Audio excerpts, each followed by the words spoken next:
Stand up comedian Kunal कामराच्या वक्तव्यानंतर वादाच्या केंद्रस्थानी आलेल्या द हॅबिटेट या स्टुडिओवर मुंबई महापालिकेने कारवाई सुरू केली आहे। स्ट्रक्चरल ऑडिट नंतर महापालिकेने अनधिकृत बांधकामावर हातोडा चालवला।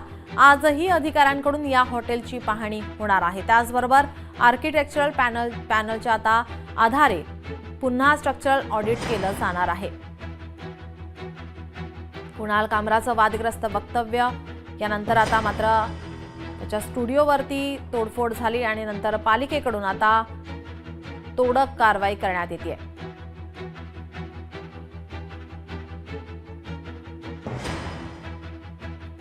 आपले प्रतिनिधी मनीष गांगुडे आपल्यासोबत जोडलेले आहेत।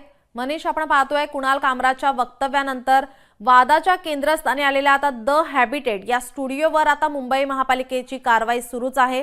आज सुद्धा मुंबई महानगरपालिकेच्या अधिकाऱ्यांकडून तपासणी केली जाणार आहे, पाहणी केली जाणार आहे। काय अधिकची माहिती?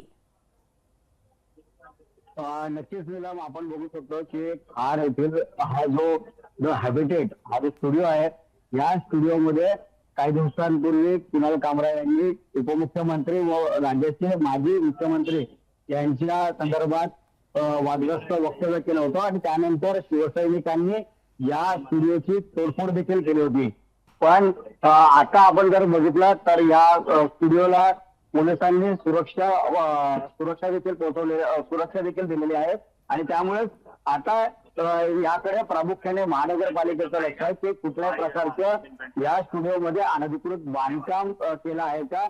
त्यामुळे जे स्ट्रक्चरल जो ऑडिट आहे त्यानुसार कुठलंही अनधिकृत बांधकाम या स्टुडिओमध्ये आहे का त्याची देखील तोडफोड केली जाऊ शकते। आणि त्याचबरोबर जी नक्कीच याचे अपडेट आम्ही घेतच राहू। तुर्तास धन्यवाद आपण दिलेल्या माहितीसाठी। लोकशाही मराठी ऐका, पहा, जागरूक रहा।